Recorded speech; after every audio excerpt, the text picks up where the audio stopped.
is up. And so we can all get back together and mute ourselves except for Jean and Suzanne. Jean, you're on.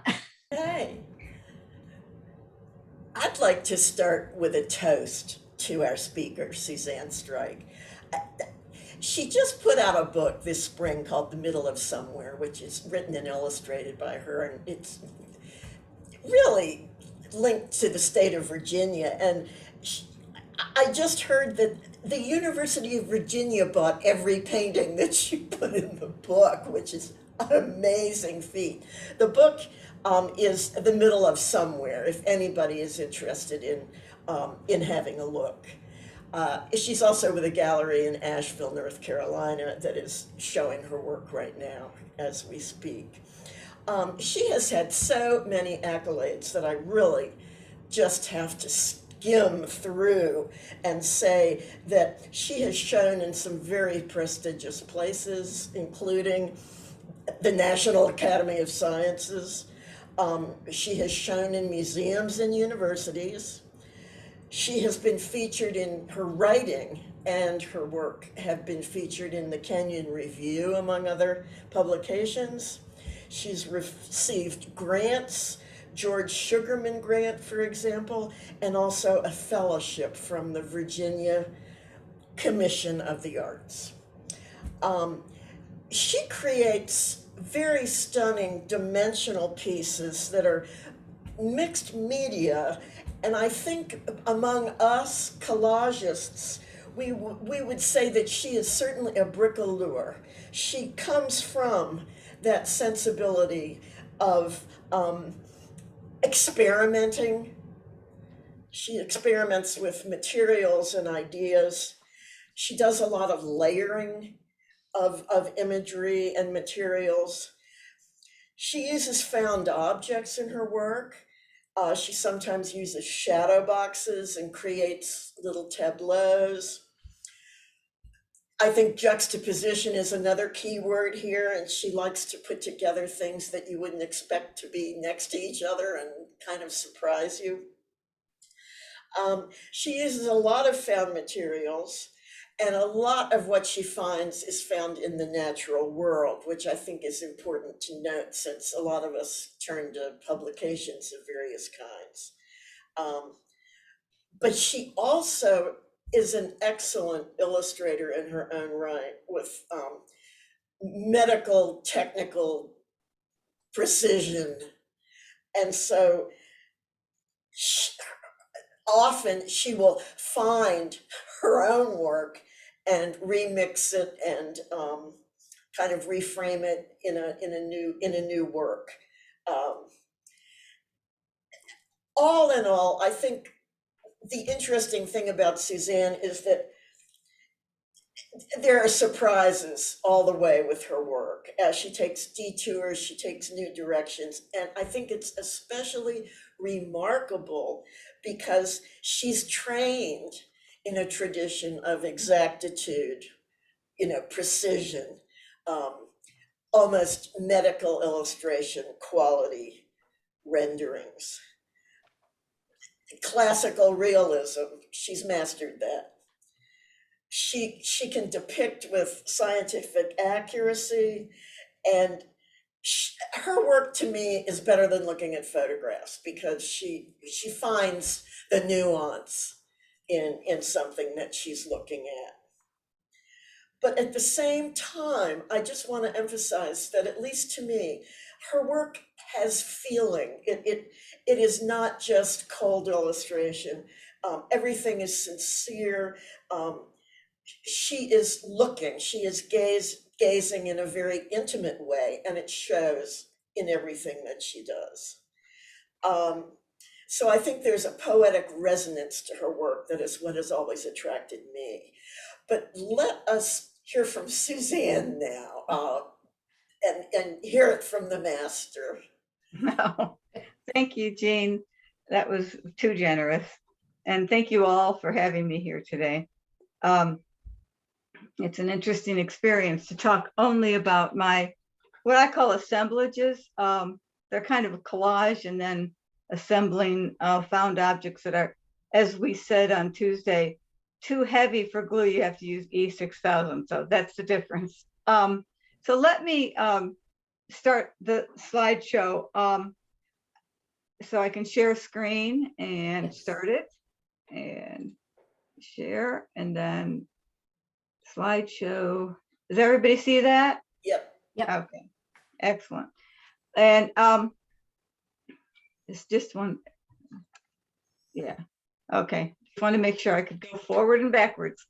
Okay, so I titled it Assemblages in Art and Writing because I was talking to Jean, well, emailing, but it felt like talking. And I was thinking, you know, what I did in my book, which is, let's see if I can hold it up. You can see that. Okay. It's called The Middle of Somewhere. An artist explores the nature of Virginia, but in a way, I'm exploring the nature of traveling as an artist. It could be, you know, and it doesn't, you don't have to be interested in Virginia to be interested in the book, because what I'm doing is gathering things. And what do we do as assemblage artists or collage artists? We gather, right? So I thought, boy, each chapter is like a gathering. And so I started to think of my chapters as assemblages. So preparing for this talk, I had a little epiphany that the writing is like an assemblage. So I'm going to start out with an early work because I want to tell you how I got to make an assemblage in the first place. So I had been doing work that was very mythological.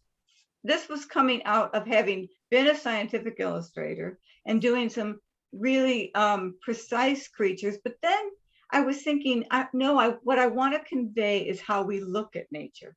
And that is throughout my whole work. It's never just a description. It's never, this is how a dragonfly looks in its habitat. Never. I'm never saying this is how to identify something. It's always whatever approach I take, whatever media, whatever size, it's always how we as human beings look at the natural world. In this one, I've emphasized myth. Snake Doctor is a myth in the South of that the dragonflies resurrect the snakes after they're hibernating during the winter time. So in the spring, this dragonflies wake the snakes up. So this is a gouache painting, flat and very mythological. And some of mine during this time were more scientific, but I really got this urge, and this is something I do over and over and over again. I get the urge to go back to the source, to not go into studio conceptual mind so much that I'm not actually looking at the natural world, actually meeting people who understand it or care about it, you know. So I decided to do a series on Southwest Virginia, Northeast Tennessee, because I was originally from the Chicago area and moved here in the late 80s. So by the late 90s, I thought, I really want to dig in here and, you know, understand it better. So I decided I would use maps, and I would go to locations within those maps and collect things, paint from them, sketch. And this was one of my first pieces. And I wanted it to look more like a document. Some of them look very scientific. This was the one that was purchased by the National Academy of Sciences. And so you have my sketches, you have paintings up in the top left corner, you have actual plants, and you have a lab tech box, something like that. It has an insect on it, in it. And actually my sister Cheryl, who's here today, gave me these boxes because she worked at Abbott Laboratory for a little while.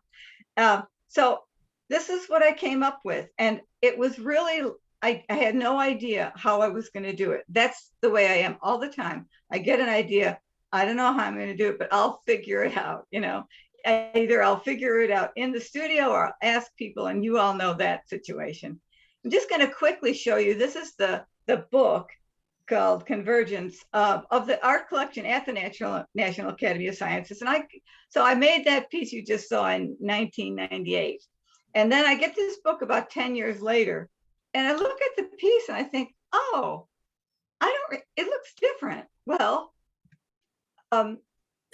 sorry, the ferns are green. The ferns faded. That's fine. There's something kind of beautiful about that.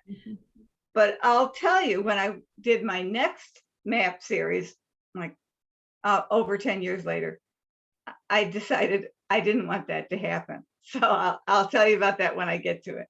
So here's another one of that series. Again, that box in the middle is deep, like that deep. It's a Riker specimen box. So I had to cut inside the paper and inset it. Everything was done just intuitively. How am I going to do this, and how am I going to do it archivally as possible, and how am I going to make it stay? And this is a piece. So that was where a university is in our region, and this is on tobacco, which was a big thing here. And I used actual tobacco juice. I burned the edges to create that sense of what we use tobacco for. And these, and then these are the paintings with, I was using exclusively gouache at the time. So that is how I got into making assemblages. I wanted real experience with the land and with my source for the other paintings, but the real source. Now I had been I keep sketchbooks, and I had been drawing and connecting, but not for finished pieces. So they become pieces that are also done when I'm on a mission. I don't know if any of you like that, but I really enjoy traveling when I'm on a mission to find something. Now we're going to do later assemblages. I'm going to do the same thing. I'm going to show you the kind of piece I was doing. Okay, so this is, as Jean said, pretty accurate. That Pandora moth is pretty accurate. That's a real plant, a pressed plant that I've painted once it's on the board. And that's the genome for the Pandora moth, written in the sky, the ATGC symbols. And yes, it's mind-boggling. And I once met Francis Collins, the recently retired head of the NIH, and he was the head of the Human Genome Research Mission. And I asked him, I said, if I missed like one A or one T or one G from something, would anybody be able to tell? And he said, no. So I just kept going and trying my best to get it right. So this is acrylic on wood panel with a real plant. And so that's mostly what I was doing when I decided to try a new map series called Notes on the State of Virginia, which is Thomas Jefferson's only book. And I was just going to, why not redo it? You know, I'm just a transplanted from Illinois to Virginia. I'm a woman artist, but I thought, I'm going to try it. And I didn't sort of follow in his footsteps, which a lot of the reviews say. No, I did read his book and I did go to some of the places, but I didn't do that. So I'm going to run through this really quickly. I visited sites throughout Virginia. I collected and collected and collected. I drew, and then I brought it all back to my studio and started to put it together. Okay, you can ask me questions after the talk, or you can ask me questions now if you have something that's like pertinent to exactly what I'm showing you. You might forget. You please ask. Excuse me, you can put the questions in the chat. I'm keeping an eye on it for you. Oh, thank you, Barbara. So this is one of the shows of it, and the table in the middle looked like this with collections and all the places in Virginia that I visited. And then after that show, that was in 2013, I thought, why don't I try to write a book about it? Actually, I thought, why don't I try to do a really unusual catalog about not just describing the pieces as artworks, but the experience of going to the places, meeting guides, collecting earth, sand, pressing plants. So I thought you all would relate to this. The painter, this is from the preface. The painter Milton Avery said, "Why talk when you can paint? So why do I write when I can make visual art? Because I can express different things with each. Nothing compares with the visceral, intuitive act of smearing viscous paint or arranging some rusty metal with ripped paper to make a suggestive object. Yet nothing compares with chiseling an experience into words." And so my feeling was that they were like revealed different layers of the experience, art and writing. And this is how the first, how the chapters turned out in the final layout, with the assemblage on the left and the beginning of the text, and then on the upper right, the place in Virginia I'm talking about. But as I say, it's really about art and nature and being human and history, and people outside of Virginia are not interested in Virginia could read it just like I read Cheryl Strayed's book, and I never would take the Pacific Trail, and I've read Walden, and I've never been to Walden Pond. So you read books about places that you don't necessarily intend to visit, but it's really about art. And let me just go through the process I used to create the assemblages. So I started with a USGS topographical map, and I would mount them on Arches watercolor paper and spray them with UV spray. And then I thought, well, why not just print them out? So then I printed them out at a local place that could do archival prints. Then I would take my sketchbook, and I showed you that this is the size of the sketchbook. It's a size that I felt was good to it, and I still use it. I'm 53 now. I can put in a bag easily and carry it with me. So it's no big deal to carry it anywhere. So I'd have to make prints of them and cut them out, and I'll show you them how I did this later. But they're printed on clear mylar at an architectural firm. I'm sorry, a surveyor's firm in town. And then I would put objects on over that, or layer the mylar print, the sketches over it.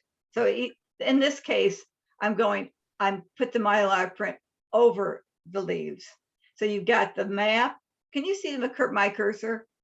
Yes, Okay. yes, we can. So you've got the map, the leaf with my painting on it, and then the sketch on the mylar. So that means that I had to frame it with lots of spacers. And I don't have a side view, because the side view of these, I have a side view on some of the others. The smaller ones, I did plexiglass boxes, but these had a solid frame. So I couldn't really show you a side view. There was a question on that. Does your book explain how you did these? Yes, but not with the types of glues that I'm going to tell you here. There's going to be a little more shop talk than I put in the book, because the book's not, that'll be the next one, right? The chapter on nest making, I'm going to read you just a little bit from it. It really describes the process, and not only just the shop processing, the types of glues and stuff, but also the mood of, and I'm sure all of you could relate to. So this is the Northern Virginia, which is very urban. It's right by DC, and so you get Alexandria and Arlington and McLean and all these once little towns that grew together around DC. And this is not actually the map I put it on, but it's very close. And I was going to say, I didn't take these slides of process so that I could do a talk one day. I took them so that I would remember what I did. And so I'm fortunate that I did. Now you can see a piece of a piece of glass here, and that's the final piece. So there's the map, and there's a piece of glass that you can see down in the bottom right-hand corner. I'll talk about that a little later. You can, then I attached the nest that you saw with the tape around it onto the glass, onto the mirror. And they're about a 2.5 inch deep there.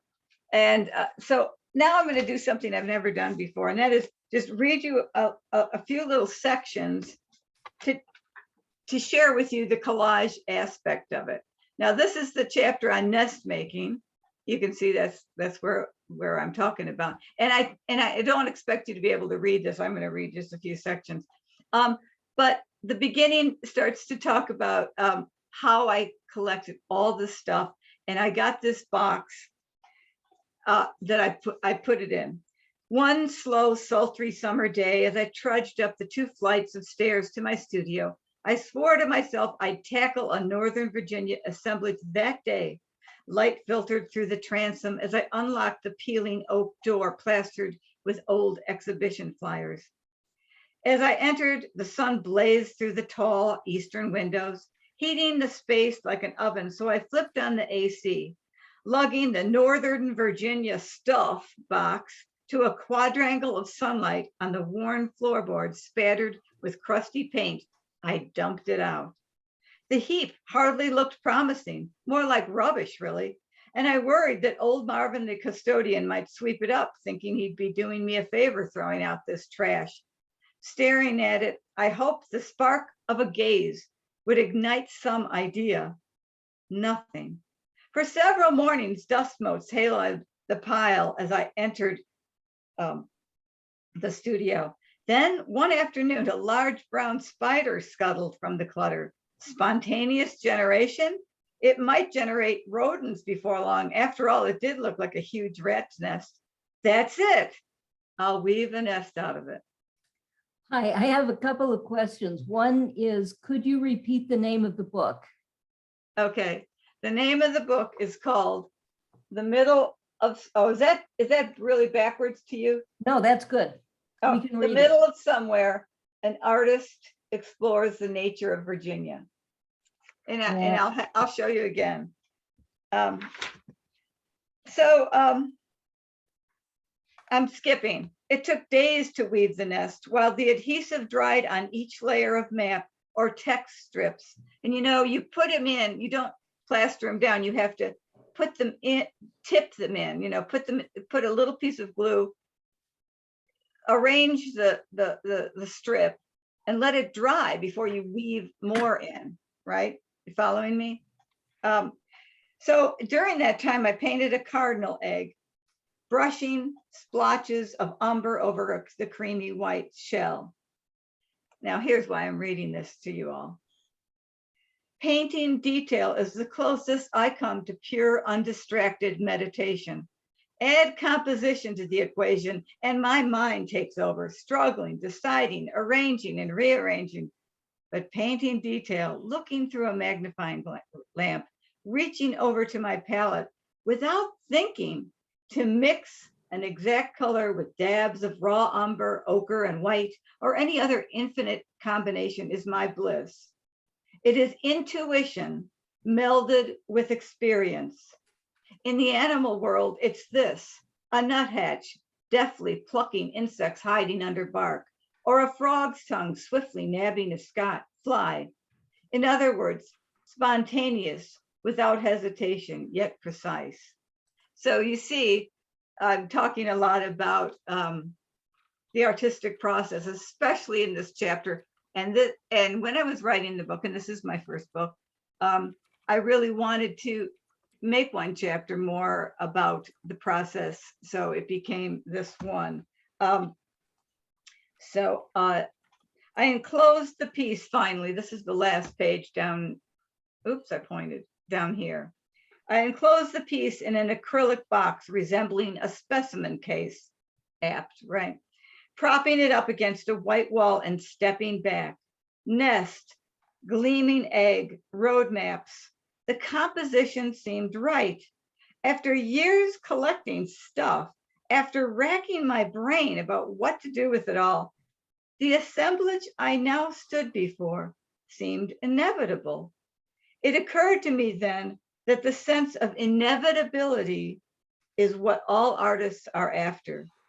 In other words, whether an artwork took 2 hours or 2 years to create, or whether it's figurative or abstract, whether created with traditional oils or a mashup of materials, it must hold together as if it were destined to be that way.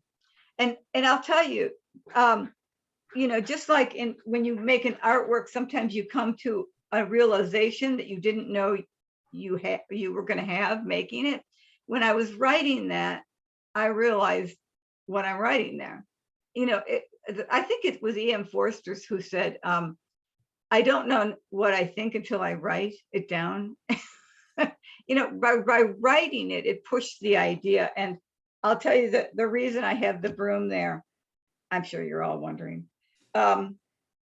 is because I say at the end, like Hansel and Gretel's breadcrumbs, the scraps on the floor led me back to the starting place. Time to swap the scissors and brush for the broom. Don't we all know that experience? So another process piece that I'm going to share some ideas with you. Now, this was about the Shenandoah Valley, and I was thinking about the grasses and being seminal to all life there. And the green fuse refers to a Dylan Thomas poem, and I'm co-opting it for my own purposes. So I've got this leather shoe, I've got these nails, and I'm using the Mylar up here with sketches, and I'm thinking, I'm not sure. The grasses kept falling apart. And I was like, oh, geez, and part of this is the director of the Taubman had said, we'll travel this, but is it secure? I mean, will it fall apart when it's, being jostled around in a truck? And I thought, oh, of course, right? So I thought I better make sure that when you shake the piece, nothing ends up at the bottom, right? So we've all known that. So I love the look of the grasses, but they kept shedding. So I made my own grasses.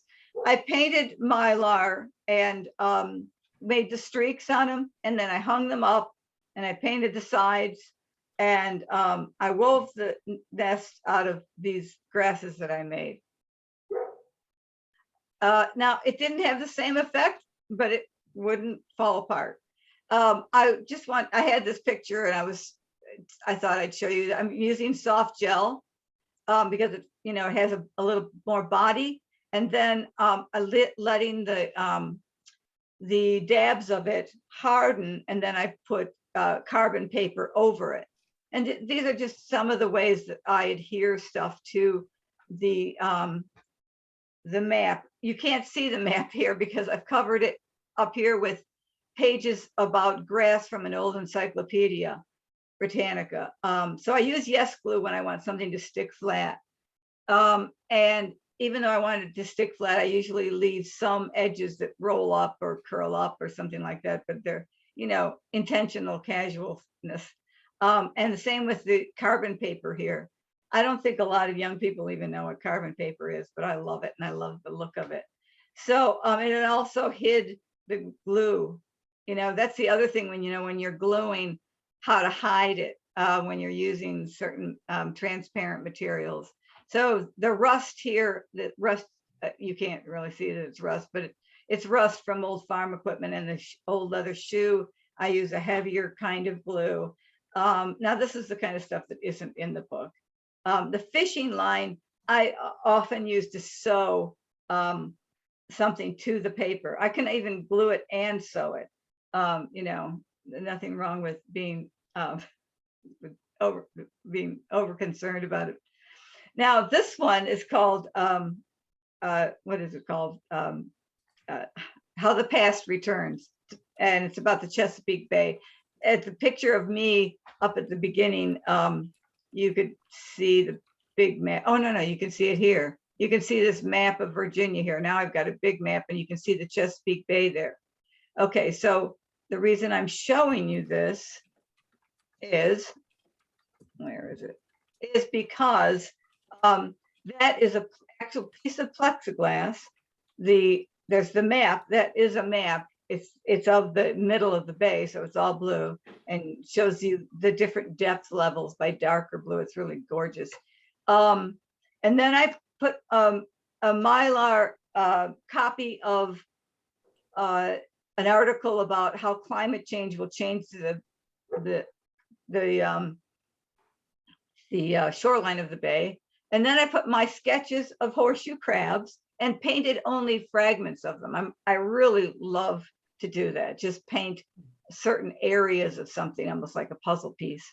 But now notice this, the arm of I'm painting it this way, but it's going to be turned around. I'm not on the painted side when you see it, because then it's really slick. It almost looks like, well, it really depends on what you want. Sometimes I like the painting texture, so I put it forward. But if I want it kind of slick and like it's like the thing is just floating, then I turn it over and you can see it's like glass painting, and you paint on the opposite side. And I'm using black gesso because it's so opaque, with a little bit of gel medium to stick to the plexiglass. So this piece is, this is the only part of the map that I left show, and it's on Poplar Forest, which was where Jefferson wrote Notes in the State of Virginia. And I collected clay there. They were doing excavations, and I collected a lot of clay there, and that's what you see. Now, why isn't the clay falling off? Because I mixed it with a little gel medium. And you know, as much as I like natural materials, if I want the piece to last the way I want it, you have to, you know, provide some kind of adherence and adhesive, excuse me, for the fragile materials. So this is a little window where I put a piece of, I cut a hole in the map, I put a piece of Mylar, and I'm covering it with the clay, and then behind it are Jefferson's eyes. And this is, the plate is the reason really I am showing you this piece. This is constructed, this is not a real fork, it's a painted fork, and it's set up from the surface of the map. But the plate is made from Mylar, paint the Mylar, the designs. They're designs that I made up to look like the kind of plates that they were excavating. And then I would place them a little above the surface of the table. I'm going to be pouring medium over them and over them and over them, so that they actually have dimension. And people always ask me, like, where did you get those plates? Because they really look like plate parts. Now, I'm really not trying to just to make a fool of the eye thing. If I were, I'd probably just go to one of these pottery places and paint something and crack it. But I wanted to do it in paint, and it really worked. But you have to keep the piece above the surface that you're working on, so that the pouring medium doesn't pour off and stick to it. You want it to pour off and almost create a little like lip. You following me? Mm-hmm. Yeah. Here's the piece I'm showing you because of that earlier work where the ferns turned brown. I wanted these ferns to turn to keep green. So I use this kind of paint, this Montana gold, and they come in very subtle colors, and I hang them. I hang the plant. I press the plant. Are you all familiar with that kind of spray paint meant for artists? So I press the plant, then I hang it, and I can spray it, and I can even spray it in different colors. I can make some parts look like they're browning, and so I'm preserving the way I want it to look. And so you do get this leaf is not sprayed. I like the brown. And it's one of those lacy leaves where an insect has eaten out all the parts except for the veins. And you can actually see through it in the piece. And I love the way this happened to happen, where the Shenandoah, this is called Sacrament. Oops, I'm sorry. The piece is called Sacrament, and it's about the Shenandoah River. And me kayaking down below, down through it. Down below here are two little niche-like doors. I've used doors a lot in my paintings and, excuse me, in my collages and assemblages. And inside of them are ants.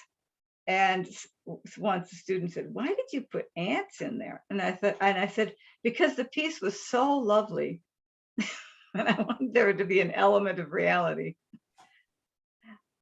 So now this is the way they would look if I had side views of them, but I don't, because by the time I assembled them, the wood frame keeps someone from seeing the side. But on these smaller works, and they're 12 by 12, you can see the sides because I have plexiglass boxes made for them. And so now I'm using a piece of wood and then different layers, and I'm going to show you how the different layers on this one. I start with a painting of an area in the map on the Atlantic coast. So this is the Atlantic, and this is the eastern part of Virginia. Then I wrote down some of my notes from my experience there, and I printed them on clear mylar.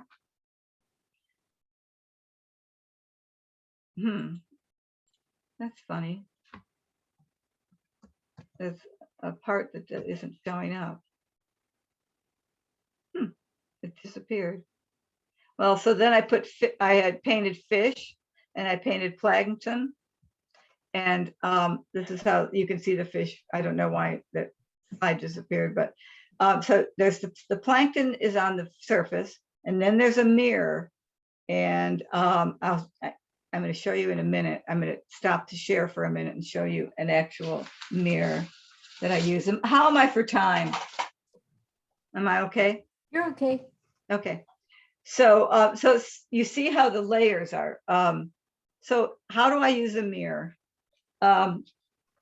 This is one of them. Okay, so this is a mirror.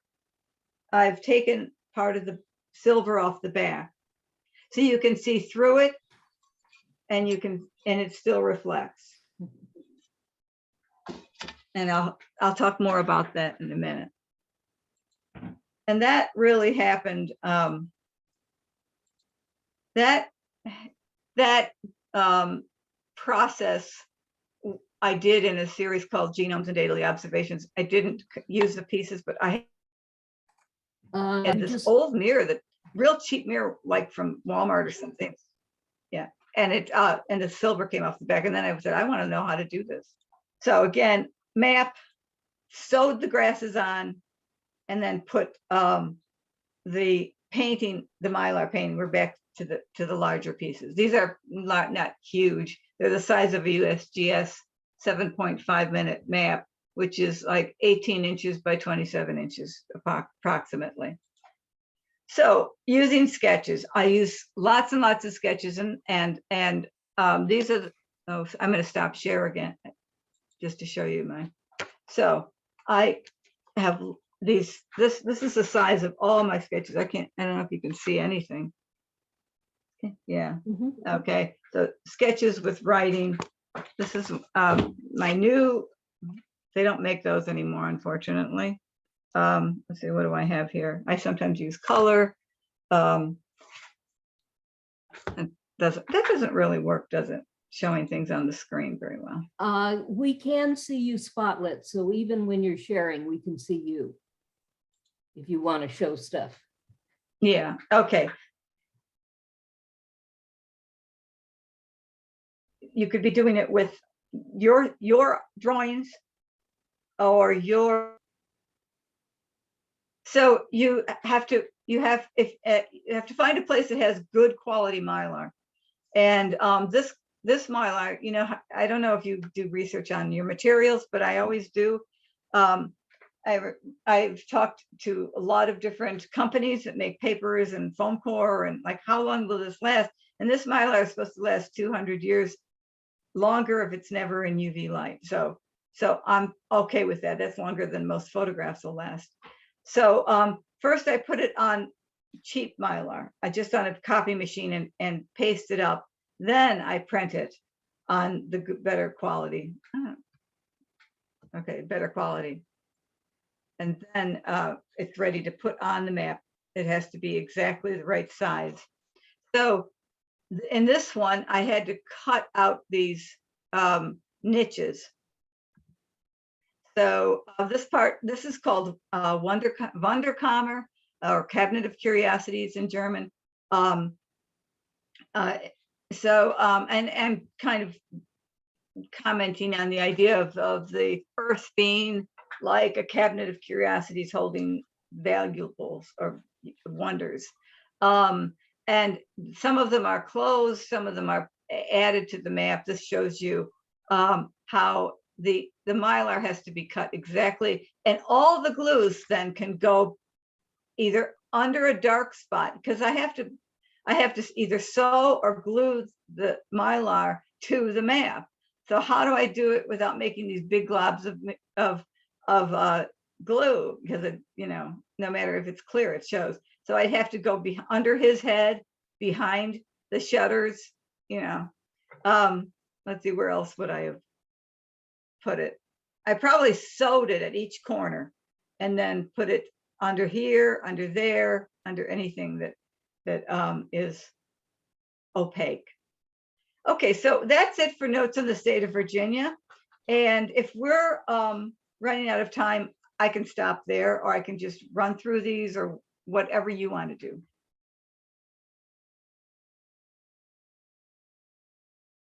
What would you want me to show a few more pieces, Jean? I'd love for you to, but I haven't been watching the time. Barbara? Okay. I think you have a few more minutes, but there's also a question here. Okay. Where do you order your clear Mylar that's printable? Oh, I go to an architectural firm in town, the architectural / surveying company, and they have a huge photocopy machine. Black photocopy ink is permanent, not color. And they print it for me. So you'd have to find a company that could, well, no, you could buy it, I guess, and if it depends on how big you want to work. So you have to find something that's printable too. So that adds, you just have to read there's a lot of different kinds, but I use theirs, whatever it is. You're also using acrylic or plexiglass, yes, to layer your work. Yeah. Yeah, I've done that too in the past, but it's not an easy process. I've never printed on it, so that's interesting. Oh, I don't print on the plexiglass. I always paint on it. I just paint. You can have it printed though, actually. You can, can't you? Yeah, I've heard that. Mm-hmm. This piece, you can see that there's collage underneath. The wings are, I'd say 2 inches away from what's underneath it. But this just shows you what the mirrors look like. They change constantly. Like, it's very hard to photograph, but it's really neat because the viewer is in the piece. So that's what they look like, collage. And then I made layers of plexiglass to make it look like shadows, although the one on the right, these are real shadows. Quickly, this is the layer 1, sheet music. I love sheet music because I love codes. I don't play an instrument, but my mother does, who Marilyn Bodine here. She's here today. Thank you for coming, Mom. And she gives me old sheet music, and I just adore it. It just has this it evokes something like all culture. It's like, it doesn't mean a specific thing to me because I don't play, right? I do sometimes use things with titles to be suggestive. So these are all the layers, and that's the final piece. So you get that sense of nature and culture together, which I really like. And then this is why I don't use mirror anymore, because I had 3 pieces in shipping that were in shows, and people had to call me and tell me they broke. So no matter what you say to UPS or any of the shipping companies, they drop them. So quickly, I'm going to show you the layers in this one. Oh, go ahead. If I can, I just have a couple of questions going back to the Mylar. Okay. That really good Mylar that the company prints on, is that a specific brand and thickness? Do you know? It's pretty thick. I'd have to find out what they use. I asked in 2011 what it was, but now I've forgotten. Okay. So, And yeah, the other was, where do you frame the pieces? I do it myself. Okay. I order the plexiglass boxes. I don't know. I couldn't really have anybody do it. You know, there's things that I discover, and I'll show you how I put them together in a minute too. Things I discover and change as I'm framing. Anybody who's a collage or assemblage artist knows that. It's like, oh, that would look better over here, or something like it, right at the last minute, right after you've taken all your slides and feeds. So this is layer 1, layer 2. Oh, I'm gonna stop share for a minute. I've got one of this is plexiglass, pieces of plexiglass that I have covered with acrylic without any gel medium, just acrylic paint, watered down a little bit, and then sprayed with rubbing alcohol and rolled to create different kinds of textures. I have scads of it that didn't work. I mean, you know how hard it is to get it to work the way you want it to work. So, but that's what that is. It's a layer, it's a piece of plexiglass. And I also have, I taught a workshop using this kind of technique once, and I asked if I could get some scraps. I thought, I can't afford all this plexiglass. And they said, well, what size? And I said 12 by 12 would be good. I'm used to working that way. I've got the materials for it. And then they called me and they said, oh, sure, we have scraps. We have lots of scraps. We'll just cut it all 12 by 12. When they called me to pick it up, they said, do you have a truck? And I said, a truck? There were 400 pieces of 12 by 12 plexiglass. So I have a lot I can experiment on. This is the same thing. I think I might have used alcohol inks on this. Now, remember, this is going to go under the glass as protection. I don't think I would leave this open because I don't think it would be. And then I painted this B, and this is the final piece. And would you believe I can't find my slide of the piece, but you can see that how I've bolted it, at least, because it wouldn't be able to see that. And if I just had the slide of it. So you have the bee and then the flower, and the flower is actually you're seeing behind it. And that big ugly white thing I painted is just white so that it would be bright and be visible. So you can see these little, I have to drill holes in them, preferably before I do the work, because occasionally it can crack. So that's the way I attach them. You have a bolt. I usually paint with something like this. I paint the top of the bolt and the spacer, not to be decorative, because actually I like the utilitarian look of it, but so that it's not so shiny and it distracting from looking at the piece. And then I have these little spacers. I either use pre-made spacers or I use plumbing tubing and cut it to size. Oh, and one more, I have this rabbit, and then I put that one of those plexiglass pieces over it. And then this is a magazine that used that piece. I'm going fast now. Here's a absolute collage under here with everything. I mean, including pollen I collected, music, book text, a real dandelion, and and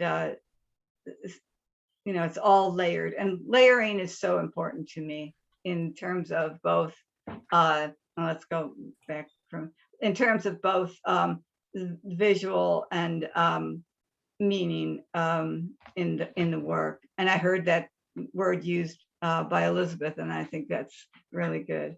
I think we're sort of on the same page with that. So thank you. And that's the title of the book, Middle of Somewhere. It's on my website, and you can email me if you need any more information about it. And stop share. Any questions? Great. Yeah, there was another question. How do you photograph your work? Well, you mean in the sense of all work or just these dimensional pieces? No, it was my question, because Yeah. I have done in the past something similar in terms of framing, but not that extensive. Yeah. I have had them in boxes. They're really heavy. And I had them framed. But once you've layered them, they're impossible to photograph. Yeah. So I take a lot of. So what do you do? Because I haven't done this for a few years, but I love the process. But it was like, how can you photograph it? You never get it exactly like it looks in reality. See, you know, it flattens it. So you've got these layers, That's right. and then you look at it and it's flat. A lot of times, if I am applying for something or in a catalog, I show that side view. So to take a side view, I create like a box, and even outside sometimes a box or inside, like you would photograph sculpture. And I take a sheet and curve it so there's no line. I mean, you can take lines out now with Photoshop, but so you curve and then put it up on something and angle it, and so you drop the background out. So No, but a frontal view. Are you photographing the completed pieces yourself yes, that you showed us? yes. Amazing. Wow. I just do them in different lights and different you know, Yeah. sometimes I try to get them absolutely vertical, and just keep and do several of them until I get one that's right. Yeah, I Trial abandoned and the error. process and did them flat. So And I I've had just put 'em- photographers not do any better. Yeah, Oh, no, So thing. You get a glare from the yeah, it's plexi or the look, yes. And then there's the glare.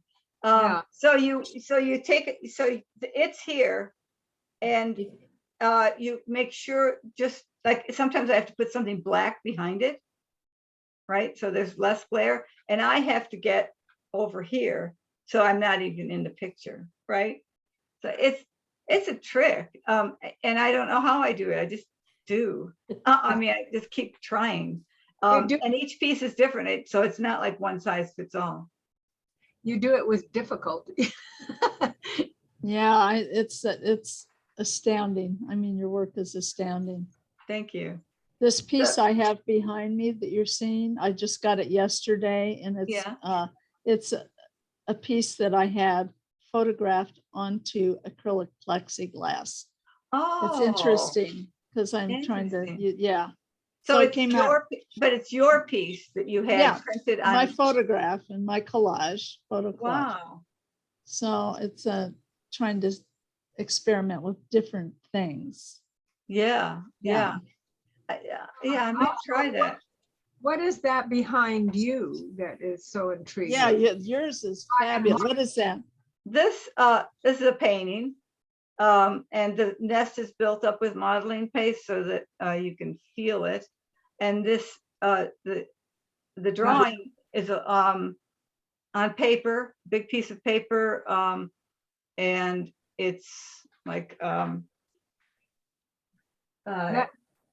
It looks a deer running through the woods, just a negative space.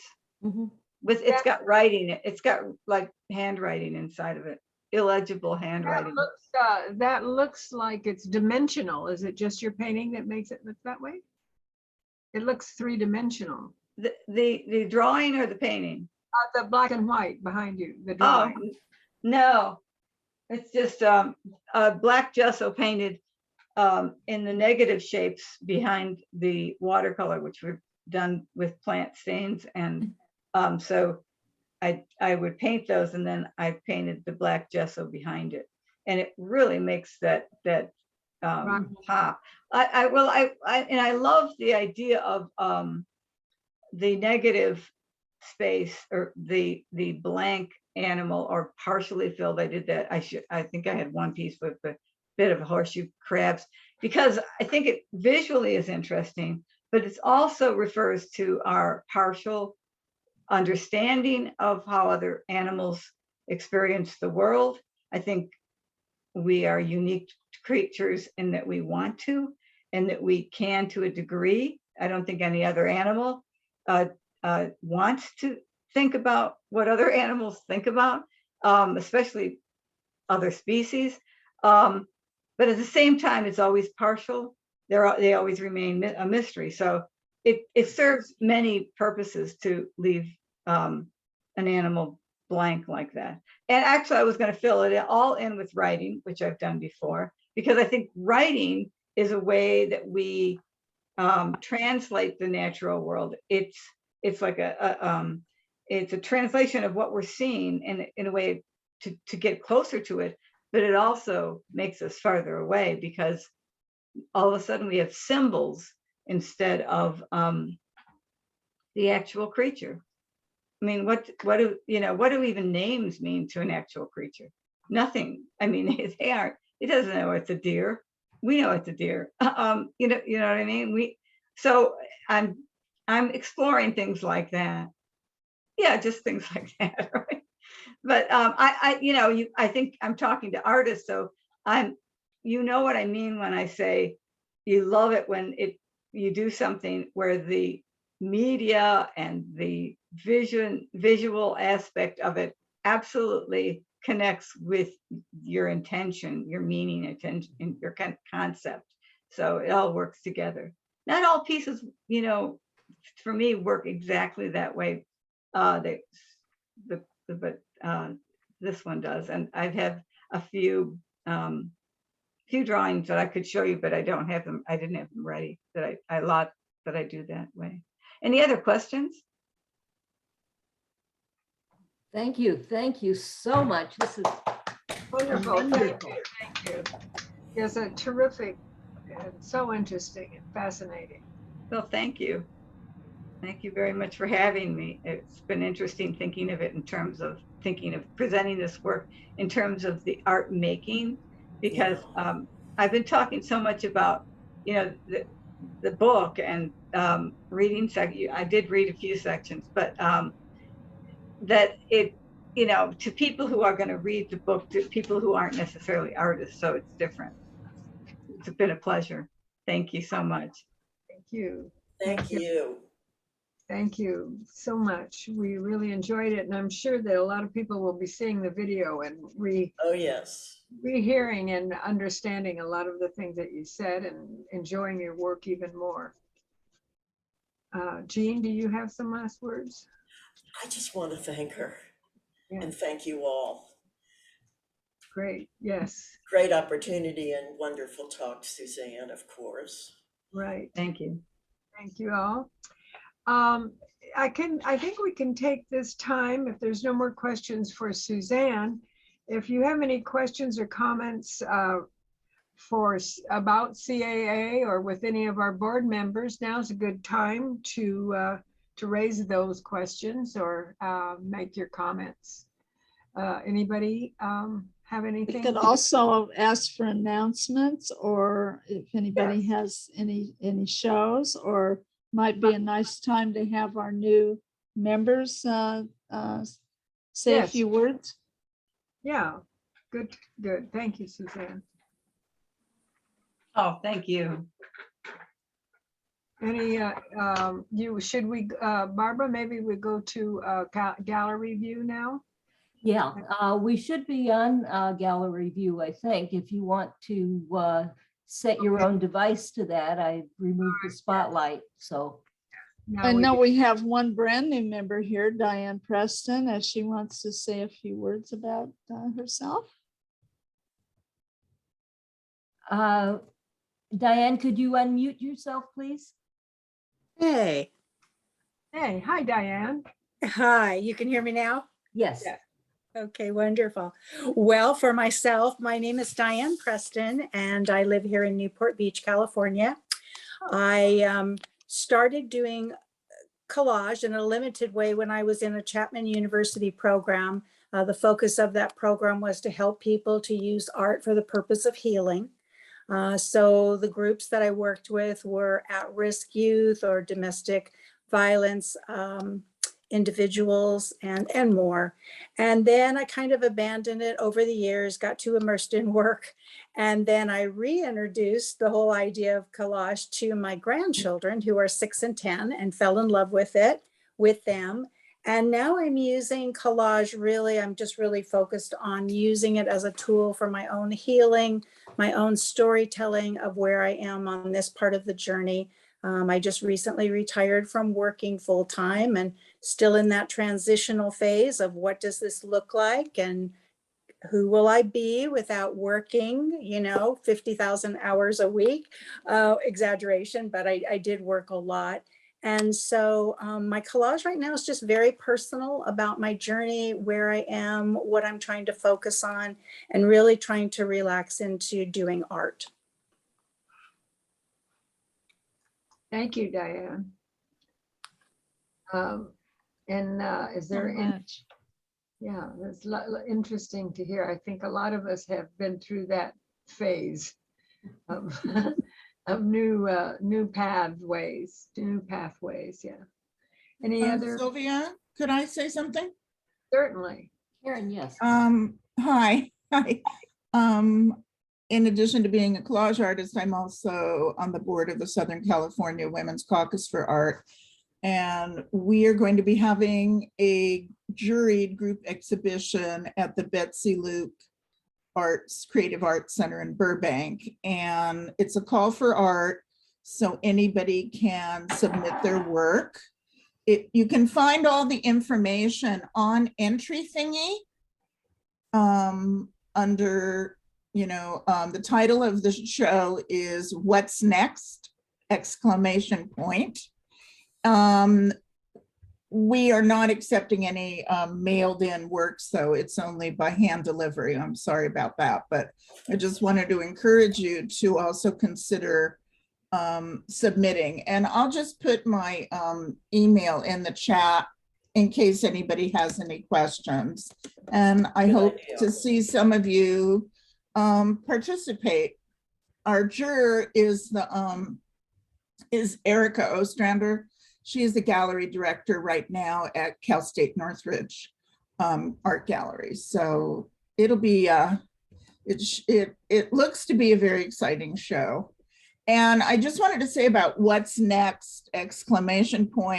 What we're thinking about on a broader sense is it could be what's next for you personally. It could be what's next for the planet. It could be what's next in art. It could be what's next politically. So there's a lot of ways to explore this theme, and it'll be exciting to see, what people submit. So again, if you have any questions, I just put my email in there, and you can find the show to enter on Entry Thingy. When is the show? When is the show? Oh, the deadline is June 30th.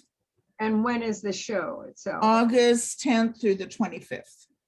Thanks. Very interesting. Thank you for the opportunity. Other announcements or questions? Anybody? Or new members that Suzanne? want? Suzanne, you had your hand up? Yes, I'm in a couple of shows. One of them is the Thousand Oaks Art Association. It's their annual open juried membership show. And the reception was last Sunday. I couldn't even go. But Barbara and Carol are both in that show as well. They were there, and I'm assuming it's a lovely show. And that, when does that end, Barbara? Is it the end of this month? The 27th, I think, is the Is last pickup. day. Yeah, It's the pickup, 27th but is pickup. Yeah. Yeah, it's in Newberry Park. And several of us are also members of Women Painters West. And I know several of us also got into their show that it's going to be at the Betsy Luke Gallery as well, an in-person show for a change. And that opens, I think, June, is it June 3rd? I'm It not opens- sure. Yeah, it opens in June. Yeah, Sylvia's in that show too. So yeah, it's nice to sort of be out there again. Anyone else? Susan, I just have a question for you, because it's not that your work isn't wonderful, it is, but you seem like you're in so many shows. Is that because you submit to a wide variety, or is it just because, you know? Well, I your work- haven't been in very many shows this year. Oh, Actually, I just keep seeing your name everywhere, so well, Yeah. you know, I am a represented artist at Gloria Delson Contemporary Arts, but I haven't shown there for several months now. So I was out almost every month was in a show there. I see, that's why. Yeah, Okay. so Well, that's- congratulations anyway. Well, thank you.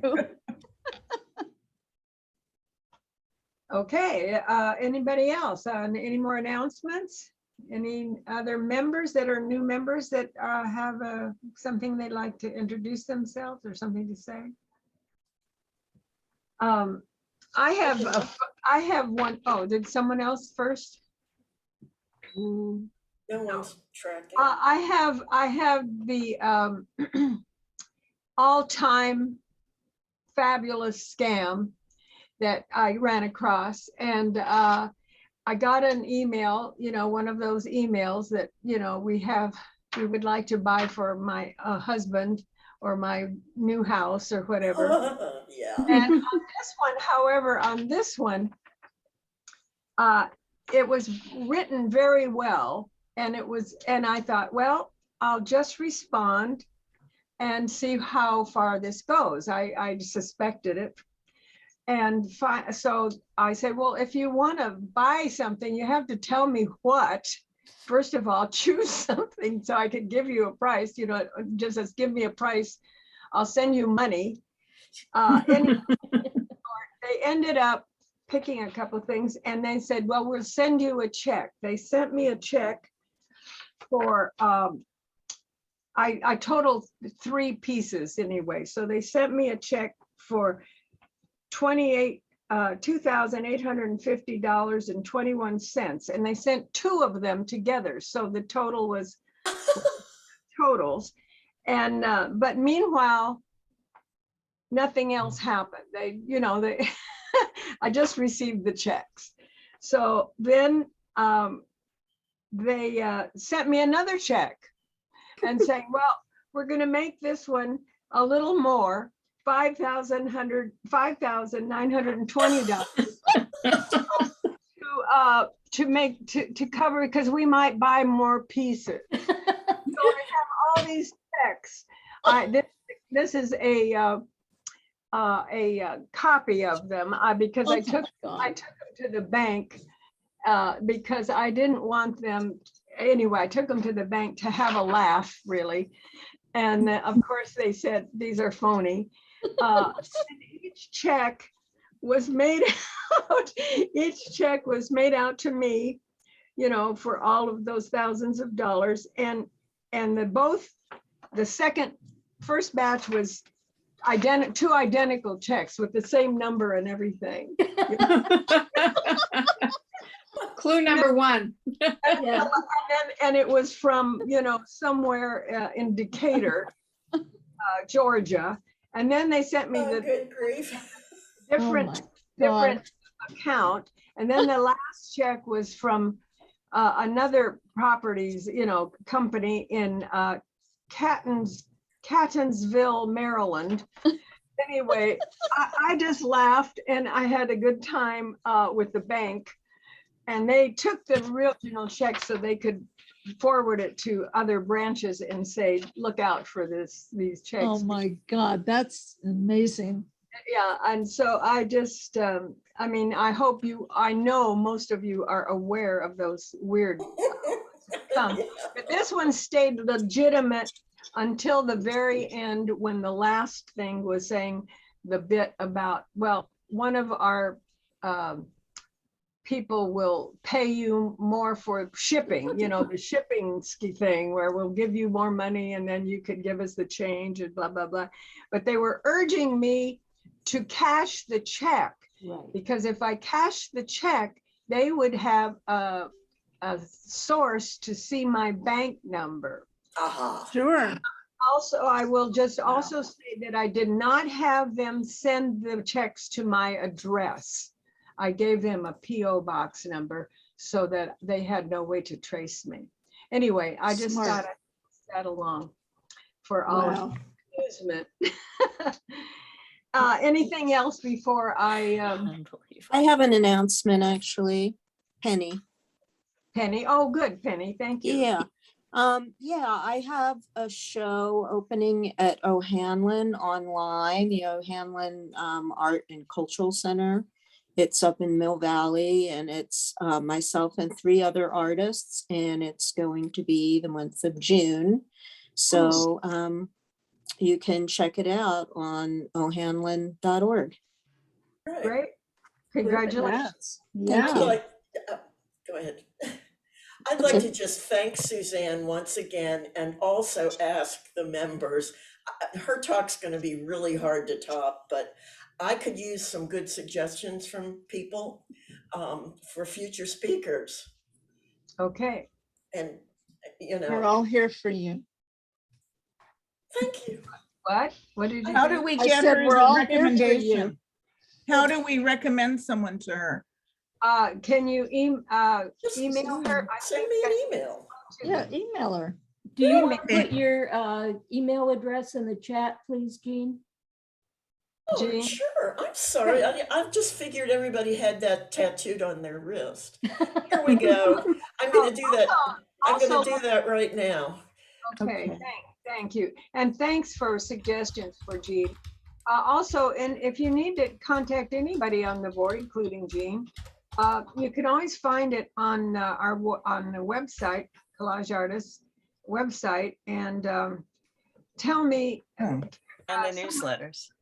And in the Link. newsletter, always in the newsletter, at the end of the newsletter, always has our names and positions and emails. So, okay. Any further comments or announcements? So you'll be posting the link to Suzanne's talk when we can pull it up. The whole meeting has been recorded, so the whole meeting's going to be on the website along with Oh, right. a Okay, transcript good. of the chat. So I'll just say it out loud. Her name is Jean Hess, and that's her email, Jean Hess at Bell South, one word, BELL South.net. Jean Hess at bellsouth.net. That's an old address. Oh, Bell. Remember the bells? Yeah. All the bells. Are we still recording? We're still recording. Do you want me to stop? All right, well, let's conclude the meeting officially. We can stay on to chat some more, and but let's say our meeting is closed at this point. Thank you. Okay. Bye, everybody.